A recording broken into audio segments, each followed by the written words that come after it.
And there are estimates that as many as 87% of people in this country received subsidies to help them pay for coverage.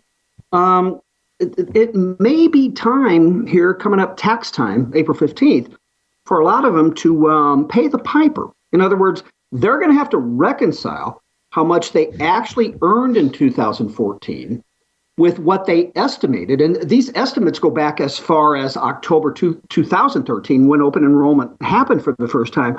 And if they made more money than they estimated, Michael, the tax man's going to come calling and want some of that money back. Oops. Yeah, oops. Yeah, so what are the numbers, Mike? Well, here's something that that, when I said 87%, just as an example, and this is the crazy part of this thing, that you would never think that this country would have gotten to this point in terms of wealth redistribution. But single individual, right? There's a cap in earnings, $45,900. A family, $94,200. So a family in this country, a couple of people, doesn't matter how many kids, making nearly $100,000 eligible for taxpayer subsidies. In other words, the ultra rich, right, the one percenters, and anybody making more than that is forced to pay to subsidize. Someone making Mike, do you know what percentage that is? Pardon me?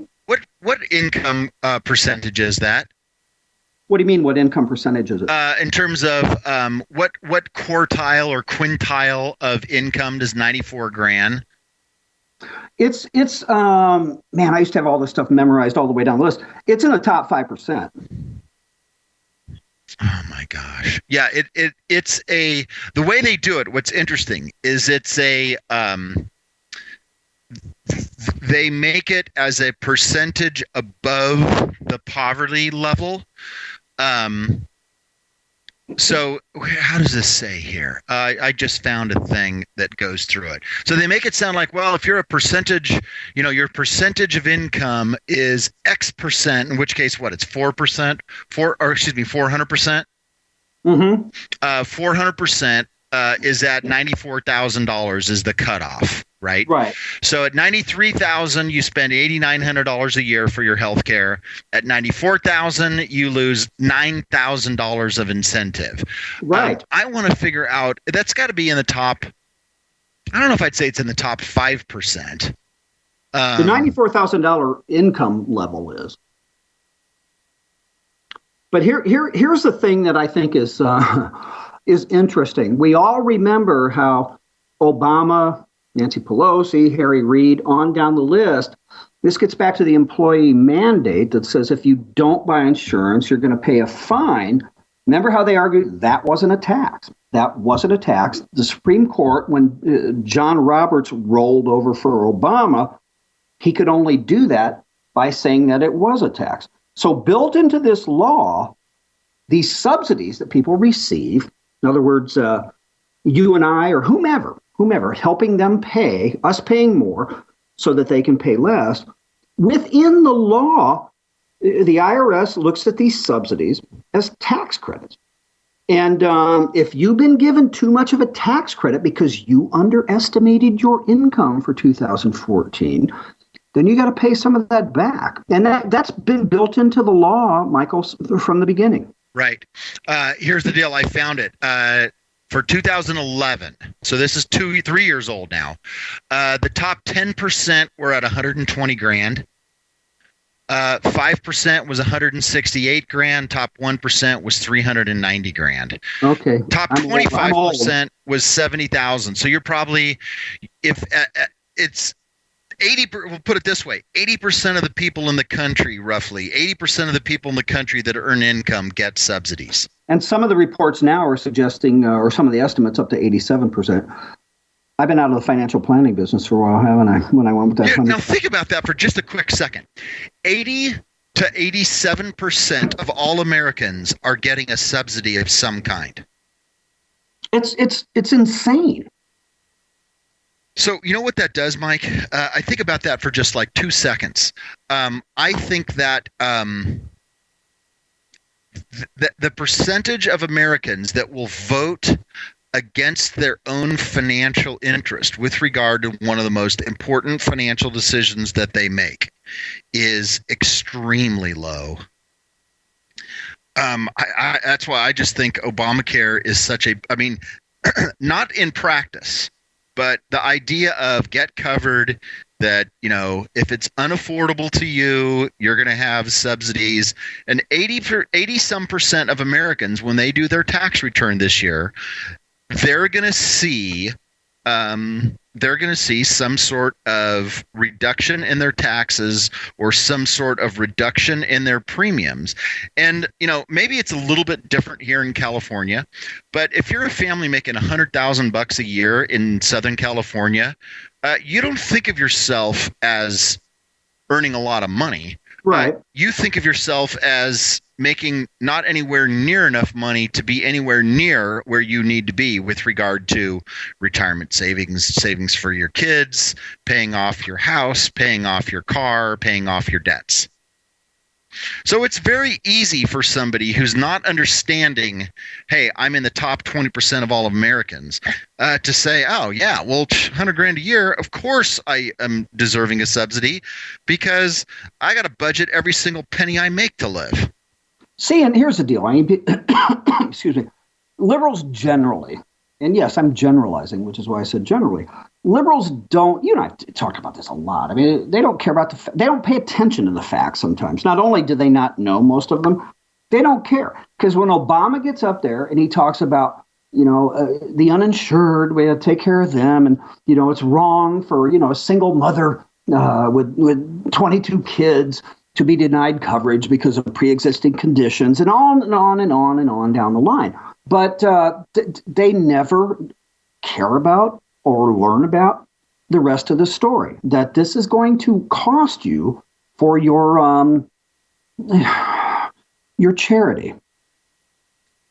Yeah, there's definitely a cost to it, and inefficiency on top of that. I don't know if you saw it. We didn't talk about it on the radio show at all because it happened over the break. Did you see the article that I did, Mike, on the Federal Register is now 79,000 pages? I saw that. I didn't click on it. I saw it, and yeah. 70, and it's basically a compendium of everything that Congress and all the agencies put into effect, or those things that are currently in effect. There was something like 3,500 new rules added this year, plus another 1,700 that are currently under consideration. But it's basically a 79,000 page guide to what you can and cannot do. And if you were to take that, this is the part, I kind of had a bit of a smart-ass surprise perspective on it, thinking, you know, it would be helpful. It would be helpful to have some sort of reference guide. I mean, if every American has got 79,000 pages that have some sort of impact on their life, it would be helpful to be able to refer to that, to be able to know what it is that they can and cannot do and shouldn't be doing.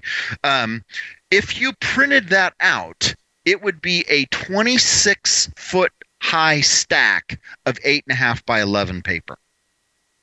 26.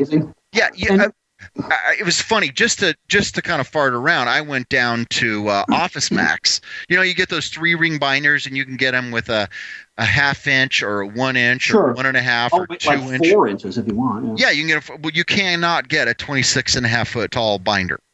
Yeah. You know what? I often, whenever I read something like that, or you think about Obamacare or any number of other bills that get written today, can you imagine how, like, I don't know, like a standard size, you know, whatever, book, pamphlet, how long is the Constitution? It's very not long. In fact, lots of folks carry it around in their coat pocket. I mean, various congressmen and stuff. Can you imagine what the U.S. Constitution would look like if it were written today? How long it might be? Well, have you ever seen the Constitution for the EU that's been rewritten a bunch of times? Mm-mm. Oh, it's hundreds of pages long. And that's probably because the attorneys were locked out. My thought was how'd they keep it that short, but it would just be ridiculous. I mean, there would be so many footnotes and on and on and on. Yeah. So anyway, Obamacare, to sum that up, I mean, it's gonna be, it's gonna just continue to be a disaster. But like you and I've said, I mean, instead of rushing out and rushing out being the Republicans and Ted Cruz and the like, we got to repeal this thing. Let's being collectively conservatives, Republicans. I wish they were the same. They're not always. But let's come up with some suggestions, some alternatives that make sense, and let's kind of get people on board with that. Then let's, as Jessica likes to say, then let's napalm Obamacare. Then let's napalm it. It's funny. I'm looking at this the article that you sent, and it's the Aaron Albright, the spokesperson for the Center for Medicare and Medicaid Services. It's just so matter of fact that the bureaucraties and the way that they mistakenly understand how humans live their lives. Consumers will receive their 1095-A from the exchange in the mail, and it'll be posted to their online healthcare.gov account during the tax filing season. As if like, how could you possibly consider this to be difficult? Merely take the 1095-A that you'll be receiving in the mail, or you can refer to your account at healthcare.gov, and you can fill your tax return out based upon that information.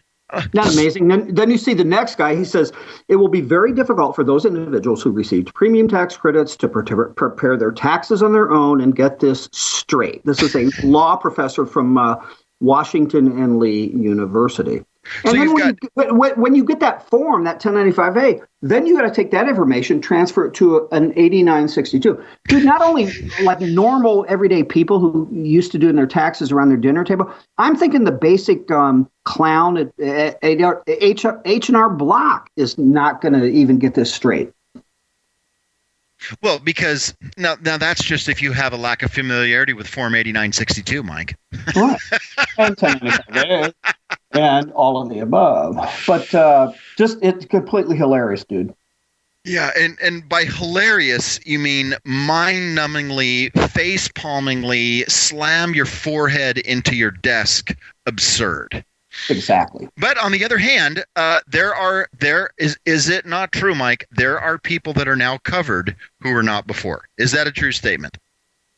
I think it's a true statement for sure, but it's a moving target. It's that they've never really been able to tell us. I mean, they can tell us to the dime how many people enrolled. They can't tell us how many of them enrolled because they were forced out of their old policies.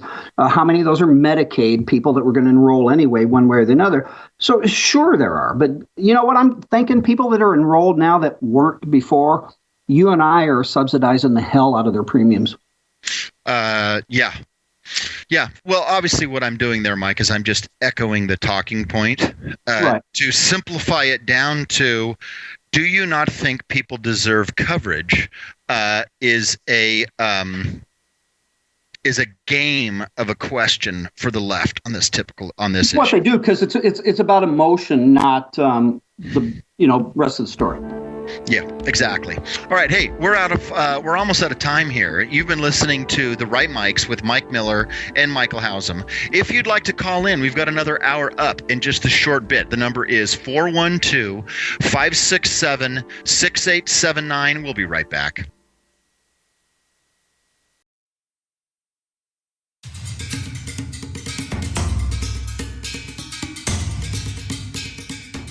This is Vigilant Liberty Radio News from Independent Journal Review for January 5th. 2 Republicans have announced they plan to run against John Boehner for Speaker of the House in the new Congress.